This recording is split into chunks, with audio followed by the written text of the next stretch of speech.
ನಮಸ್ಕಾರ, ನೀವು ನೋಡ್ತಾ ಇದ್ದೀರಾ ಮಹಾಭಾರತ. ನಾನು ನಾಗೇಂದ್ರ ಬಾಬು. ಇವತ್ತಿನ ಮಹಾಭಾರತ ಟಾಪಿಕ್ ಸೈಲೆಂಟ್ ಹಿಂದಿನ ಸೀಕ್ರೆಟ್ ಏನು? ಇದನ್ನು ಪ್ರಶ್ನೆ ಮಾಡಿರೋದು ಬೇರೆ ಯಾರು ಅಲ್ಲ, ಕಾಂಗ್ರೆಸ್ನ ಅಧಿನಾಯಕಿ ಸೋನಿಯಾ ಗಾಂಧಿ. ಅಲಿಫ್ತಾ ನೀತಿಯನ್ನು ಅನುಸರಿಸಿರುವಂಥ ಭಾರತ ಬೇರೆ ಬೇರೆ ರಾಷ್ಟ್ರಗಳ ಮುಖಂಡರು, ದೊರೆಗಳು, ಅಧ್ಯಕ್ಷರ ಜೊತೆ ಮಾತಾಡುವಂಥ ಪ್ರಧಾನಿ ನರೇಂದ್ರ ಮೋದಿಯವರು ಇರಾನ್ನ ವಿಚಾರವಾಗಿ ಯಾಕೆ ಚಕಾರವನ್ನು ಎತ್ತಾ ಇಲ್ಲ, ಯಾಕೆ ಖಂಡಿಸುವಂಥ ಕೆಲಸವನ್ನು ಮಾಡ್ತಾ ಇಲ್ಲ? ಅಲಿಫ್ತಾ ನೀತಿಯನ್ನು ಅನುಸರಿಸ್ತಾ ಇದೆ ಅಲ್ವಾ, ಇರಾನ್ ವಿಚಾರದಲ್ಲೂ ಮಾತಾಡ್ಬೋದಿತ್ತು ಅಲ್ವಾ ಅನ್ನೋದನ್ನು ಸೋನಿಯಾ ಗಾಂಧಿಯವರು ಪ್ರಶ್ನೆಯನ್ನು ಮಾಡಿದ್ದಾರೆ. ಇದು ಒಂದು ರೀತಿಯಲ್ಲಿ ದೇಶದ ರಾಜಕೀಯದಲ್ಲಿ ಸ್ಫೋಟವಾಗಿದೆ ಅಂದರೂ ಕೂಡ ತಪ್ಪಾಗೋದಿಲ್ಲ. ಹಾಗಾದರೆ ನಿಜವಾಗ್ಲೂ ಪ್ರಧಾನಿ ನರೇಂದ್ರ ಮೋದಿಯವರು ಇರಾನಿನ ಸರ್ವೋಚ್ಚ ನಾಯಕ ಅಯತುಲ್ಲಾ ಅಲಿ ಖಮೇನಿ ಹತನಾದ ನಂತರ ಆ ವಿಚಾರವನ್ನು ಯಾಕೆ ಮಾತಾಡಲಿಲ್ಲ? ಇದರ ಹಿಂದಿರುವಂಥ ಸೀಕ್ರೆಟ್ ಏನು? ಇದೇ ಇವತ್ತಿನ ಮಹಾಭಾರತದ ವಿಶೇಷ. ಈ ಒಂದು ವಿಶೇಷ ಚರ್ಚಾ ಕಾರ್ಯಕ್ರಮದಲ್ಲಿ ಅತಿಥಿಗಳು ಕೂಡ ಜಾಯ್ನ್ ಆಗಿದ್ದಾರೆ, ಅವರನ್ನು ವೆಲ್ಕಮ್ ಮಾಡ್ಕೊಳ್ಳೋಣ. BJPಯಿಂದ ವಕ್ತಾರರಾಗಿರುವಂಥ ಚಂದ್ರಶೇಖರ್ ಅವರು ಜಾಯ್ನ್ ಆಗಿದ್ದಾರೆ. ಅದೇ ರೀತಿಯಾಗಿ ಕಾಂಗ್ರೆಸ್ ವಕ್ತಾರರಾಗಿರುವಂಥ ನಟರಾಜ್ ಗೌಡ್ ಇದ್ದಾರೆ, JDS ವಕ್ತಾರರಾಗಿರುವಂಥ ಅಶ್ವಿನ್ ಗೌಡ ಅವರಿದ್ದಾರೆ, ನಮ್ಮೊಂದಿಗೆ ನಿವೃತ್ತ ಸೇನಾಧಿಕಾರಿ ಆಗಿರುವಂಥ PV ಹರಿಸರ್ ಇದ್ದಾರೆ, ಜೊತೆಗೆ ರಾಜೀವ್ ನಿವೃತ್ತ ವಿಂಗ್ ಕಮಾಂಡರ್ ಅವರು ಕೂಡ ನಮ್ಮೊಂದಿಗಿದ್ದಾರೆ. ಇನ್ನೇನು ಕೆಲವೇ ಕ್ಷಣಗಳಲ್ಲಿ MD ಫಾರೂಕ್ ಮುಸ್ಲಿಂ ಮುಖಂಡರು ಕೂಡ ಜಾಯ್ನ್ ಆಗ್ತಾರೆ.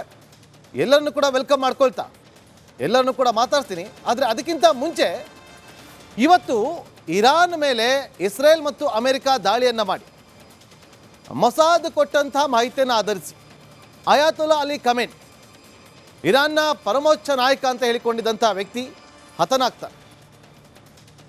ಈ ಹತನಾದ ನಂತರ ಎಲ್ಲವೂ ಕೂಡ ಸೈಲೆಂಟ್ ಆಗೋಗುತ್ತೆ, ಏನೂ ನಡೆಯೋದಿಲ್ಲ ಅಂತ ಎಲ್ಲರೂ ಅಂದ್ಕೊಂಡಿದ್ರು. ಆದರೆ ಆಗ್ತಾ ಇರದೆ ಬೇರೆ.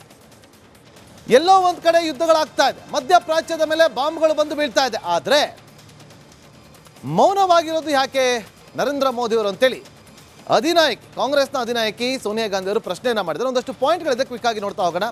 ಭಾರತ ಇರಾನ್ ನಡುವೆ ಒಂದು ರೀತಿಯಲ್ಲಿ ಹೇಳಬೇಕು ಅಂತಂದರೆ ಐತಿಹಾಸಿಕವಾದಂಥ ಸಂಬಂಧ ಇದೆ. ಅದು ಅನೇಕ ವರ್ಷಗಳಿಂದ ಆ ಸಂಬಂಧವನ್ನು ಬೆಳೆಸ್ಕೊಂಡು ಬಂದಿರೋದು. ಇನ್ನು ಪ್ರಮುಖವಾಗಿ ಮಧ್ಯ ಏಷ್ಯಾದಲ್ಲಿ ಭಾರತದ ನಿಲುವೇನಂತಂದರೆ ಪಾಕಿಸ್ತಾನವನ್ನು ಯಾವುದೇ ಕಾರಣಕ್ಕೂ ಕೂಡ ನಾವು ಅವಲಂಬಿಸದೆ ನಾವು ತಮ್ಮ ಆರ್ಥಿಕತೆಯನ್ನು ಹೆಚ್ಚಿಸಿಕೊಳ್ಳುವ ನಿಟ್ಟಿನಲ್ಲಿ, ಸೌಹಾರ್ದತೆಯನ್ನು ಹೆಚ್ಚಿಸಿಕೊಳ್ಳುವಂಥ ನಿಟ್ಟಿನಲ್ಲಿ ಪಾಕಿಸ್ತಾನದ ಅವಲಂಬನೆಯನ್ನು ಕಡಿಮೆ ಮಾಡುವಂಥ ಪ್ಲಾನನ್ನು ಮಾಡಿಕೊಂಡು ಇವತ್ತು ಭಾರತ ಮಧ್ಯ ಏಷ್ಯಾದಲ್ಲಿ ತನ್ನ ವ್ಯಾಪಾರದ ವಿಸ್ತರಣೆಯನ್ನು ಹೆಚ್ಚಿಸಿಕೊಳ್ಳುವಂಥ ಸಲುವಾಗಿ ಚಾಬಹಾರ್ನ ಮೇಂಟೆನೆನ್ಸನ್ನು ಪಡೆದುಕೊಳ್ತು. ಈ ಚಾಬಹಾರ್ ಮೇಂಟೆನೆನ್ಸನ್ನು ಪಡೆದುಕೊಂಡ ನಂತರ ಕಳೆದ 10 ವರ್ಷಗಳ ಹಿಂದೆ 2016ರಲ್ಲಿ ಹತ್ರ 8 ಬಿಲಿಯನ್ನಷ್ಟು $8 ಬಿಲಿಯನ್ ಹೂಡಿಕೆಯನ್ನು ಮಾಡ್ತು.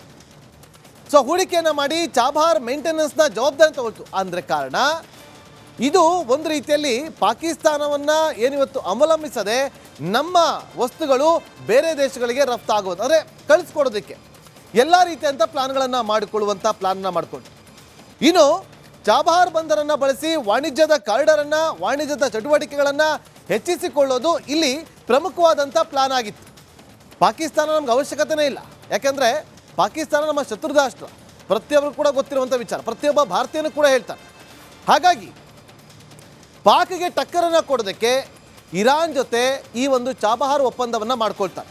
2016ರಲ್ಲಿ ಪ್ರಧಾನಿ ನರೇಂದ್ರ ಮೋದಿಯವರು ಈ ಚಾಬಹಾರ್ ಬಂದರನ್ನು ಬಳಸಿ ತಮ್ಮ ವಾಣಿಜ್ಯ ಚಟುವಟಿಕೆಯನ್ನು ಹೆಚ್ಚಿಸಿಕೊಳ್ಳೋದಕ್ಕೆ ಈ ಒಂದು ಒಪ್ಪಂದವನ್ನು ಮಾಡ್ಕೊಳ್ತಾರೆ.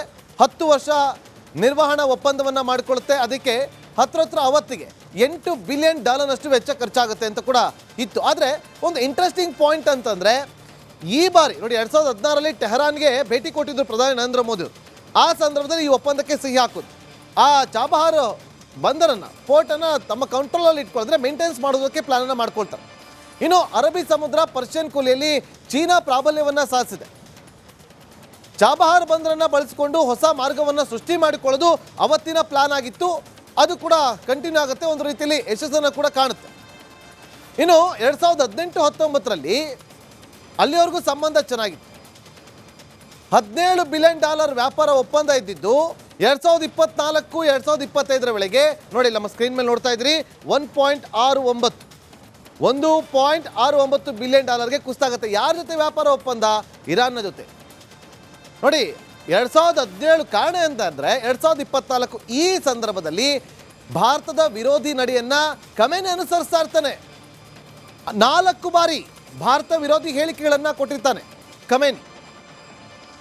ಮೊದಲನೇದು ಆರ್ಟಿಕಲ್ 370 ರದ್ದು ಮಾಡಿದಂಥ ಸಂದರ್ಭದಲ್ಲಿ ಮೋದಿ ಸರ್ಕಾರವನ್ನು ಟೀಕೆ ಮಾಡಿದಂಥದ್ದು. 2020ರಲ್ಲಿ ದೆಹಲಿಯಲ್ಲಿ ಆದಂಥ ಗಲಭೆ ಅದನ್ನ ಮುಸ್ಲಿಮ್ಸರ ಹತ್ಯಾಕಾಂಡ ಅಂತೇಳಿ ಟೀಕೆಯನ್ನ ಮಾಡಿದ್ದು. ಇನ್ನು CAA ಮುಸ್ಲಿಂ ವಿರೋಧಿ ಅಂತ ಇರಾನ್ ಸಂಸತ್ನಲ್ಲಿ ಅದನ್ನ ಚಕಾರವನ್ನು ಎತ್ತಿದ್ದು, ಹ್ಯಾಶ್ಟ್ಯಾಗ್ಗಳನ್ನು ಹಾಕೊಂಡು ಬೇರೆದೇ ರೀತಿಯಲ್ಲಿ ಪೋರ್ಟ್ರೇಟ್ ಅನ್ನ ಮಾಡಿದ್ದು. ಇನ್ನು ಇರಾನ್ ಬಿಟ್ಟು ಸೌದಿ, UAE, ಕತಾರ್ಗಳತ್ತ ಮೋದಿ ಚಿತ್ತವನ್ನು ಇರ್ತಾರೆ. ಈ ಒಂದು ಖಮೇನಿ ಭಾರತದ ವಿರೋಧಿ ರೀತಿಯಲ್ಲಿ ಹೇಳಿಕೆಗಳನ್ನು ಕೊಡೋದು, ಭಾರತದ ವಿರೋಧಿ ಹ್ಯಾಶ್ಟ್ಯಾಗ್ಗಳನ್ನು ಸೃಷ್ಟಿ ಮಾಡೋದು, ಇರಾನ್ನ ಸಂಸತ್ನಲ್ಲಿ ಚಕಾರವನ್ನು ಎತ್ತೋದು, ಇದೆಲ್ಲವೂ ಕೂಡ ಎಲ್ಲೊಂದು ಕಡೆ ಭಾರತಕ್ಕೆ ಬೇಸರ ಆಗುತ್ತೆ. ಭಾರತ ಇವತ್ತು ಅತಿ ಹೆಚ್ಚಾಗಿ ವ್ಯಾಪಾರ ವಹಿವಾಟ ನಡೆಸೋದು ಅಮೆರಿಕಾದ ಜೊತೆ, ಅದೇ ರೀತಿಯಾಗಿ ರಕ್ಷಣಾ ಒಪ್ಪಂದಕ್ಕೆ ಅತಿ ಹೆಚ್ಚಾಗಿ ಇರುವಂಥದ್ದು ಸಂಬಂಧ ಇಸ್ರೇಲ್ನ ಜೊತೆ. ಇತ್ತೀಚೆಗಷ್ಟೇ ಅದು ಕಂಟಿನ್ಯೂ ಕೂಡ ಆಗಿದೆ. ಸೊ ಇದೆಲ್ಲ ಇದ್ದಾಗ ಇರಾನ್ನ ಜೊತೆ ಒಂದು ಐತಿಹಾಸಿಕ ಸಂಬಂಧ ಇತ್ತು, ಆದರೆ ಬರ್ತಾ ಅದು ಕಡಿಮೆ ಆಗಿದೆ. ಆದರೆ ಇವತ್ತು 160 ವಿದ್ಯಾರ್ಥಿಗಳ ಸಾಮೂಹಿಕ ಅಂತ್ಯ ಸಂಸ್ಕಾರ ಆದರೂ ಕೂಡ ಯಾವುದೇ ಕಾರಣಕ್ಕೂ ಕೂಡ ಅದರ ಬಗ್ಗೆ ಚಕಾರವನ್ನು ಎತ್ತಿಲ್ಲ. ಆದರೆ ಇದರಲ್ಲಿ ರಾಜಕೀಯ ಮಾಡಲಾಗ್ತಾ ಇದೆ ಅಂತೇಳಿ BJPಯವರು ವಾದವನ್ನು ಮಾಡ್ತಾ ಇದ್ದಾರೆ. ಮತ್ತೊಂದು ಕಡೆ ಸೋನಿಯಾ ಗಾಂಧಿ ಅವರು ಬರೆದಿರುವಂಥ ಪತ್ರದ ವಿಚಾರವಾಗಿ ಅನೇಕ ನಾಯಕರು ಕೂಡ ಉತ್ತರವನ್ನು ಕೊಡ್ತಾರೆ. CT ರವಿ BJP ನಾಯಕ ಒಂದು ಹೇಳಿಕೆಯನ್ನು ಕೊಡ್ತಾರೆ, ನೋಡ್ಕೊಂಬನ್ನಿ. ಅಲಿಪ್ತ ನೀತಿ ಅನ್ನೋದು ಒಂದು ಕಾಲದಲ್ಲಿ ಭಾರತ ತಾತ್ಕಾಲಿಕವಾಗಿ ಅಳವಡಿಸ್ಕೊಂಡ ನೀತಿಯಾಗಿತ್ತು. ಅದು ಪರ್ಮನೆಂಟ್ ಅಂತ ಯಾರೂ ಹೇಳಿರಲಿಲ್ಲ. ಈಗ ಗಾಂಧಿ ಅಹಿಂಸಾ ತತ್ವ ಇದೆ. ಅಹಿಂಸಾ ತತ್ವದೇನು? ನಮ್ಮ ಮೇಲೆ ಯುದ್ಧ ಮಾಡಿದ್ರು ಯುದ್ಧ ಮಾಡಲ್ಲ ಅನ್ನೋದು ಅಹಿಂಸಾ ತತ್ವನಾ? ಆ ನೀತಿನ ಅನುಸರಿಸಿದ್ರೆ ನಮ್ಮ ದೇಶವೇ ಉಳಿತಿರ್ಲಿಲ್ಲ. ಈ ಪಾಕಿಸ್ತಾನ ನಮ್ಮ ಮೇಲೆ ಆಕ್ರಮಣ ಮಾಡ್ತದೆ. ನಾವು ಪ್ರತಿ ಯುದ್ಧ ಮಾಡಲ್ಲ ಅಂತ ಹೇಳಿದರೆ ನಮ್ಮ ದೇಶ ಉಳಿತಿತ್ತಾ? ನಾವು ಪ್ರತಿ ಯುದ್ಧ ಮಾಡಿದ್ವಿ. ಆದರೆ ಕಾಂಗ್ರೆಸ್ಸಿಗೆ ರಾಷ್ಟ್ರದ ಹಿತಾಸಕ್ತಿಗಿಂತ ರಾಜಕೀಯ ಹಿತಾಸಕ್ತಿ ಮುಖ್ಯ. ಆ ರಾಜಕೀಯ ಹಿತಾಸಕ್ತಿಗೆ ಅನುಗುಣವಾಗಿ ಅವರು ನಿರ್ಣಯ ತಗೊಳ್ತಾರೆ. ಹಂಗಾಗಿ ಅವ್ರಿಗೆ ಸಮಸ್ಯೆ ಆಗಿದೆ. ಈಗ ಭಾರತ ಸರ್ಕಾರ ತೆಗೆದುಕೊಂಡಿರೋದು ಇಂಟ್ರೆಸ್ಟ್ ಆಫ್ ದ ನೇಷನ್, ರಾಷ್ಟ್ರದ ಹಿತಾಸಕ್ತಿಯಲ್ಲಿ ಯಾವ ನಿಲುವು ತೆಗೆದುಕೊಂಡ್ರೆ ಸೂಕ್ತ ಅನ್ನುವ ನಿರ್ಣಯವನ್ನು ರಾಜತಂತ್ರಜ್ಞರು ಸೇರಿ ತಗೊಳ್ತಾರೆ. Interest of the nation. ಅಲಿಪ್ತ ನೀತಿ ಅನ್ನೋದು ಒಂದು ಕಾಲ. ಇವತ್ತು CT ರವಿ ಅವರು ಒಂದು ರೀತಿಯಲ್ಲಿ ಭಾರತದ ಹಿತಾಸಕ್ತಿ, ಇವತ್ತು BJP ಕೂಡ ಅದೇ ವಿಚಾರವನ್ನು ಪ್ರಸ್ತಾಪ ಮಾಡ್ತಾ ಇರೋದು, ಹಿತಾಸಕ್ತಿ ವಿಚಾರವಾಗಿ ಯಾವ ನಿಲುವನ್ನು ತೆಗೆದುಕೊಳ್ಬೇಕು ಆ ನಿಲುವನ್ನು ತೆಗೆದುಕೊಳ್ತಾ ಇದೆ ಅಂತ ಹೇಳಿ CT ರವಿ ಅವರು ಹೇಳ್ತಾ ಇರೋದು. ಅದೇ ರೀತಿಯಾಗಿ BJP ನಾಯಕರು ಕೂಡ ಹೇಳ್ತಾ ಇದ್ದಾರೆ. ಅದೇ ಹಿತಾಸಕ್ತಿ ಇರಾನಲ್ಲಿ ಇವತ್ತು 160 ಜನ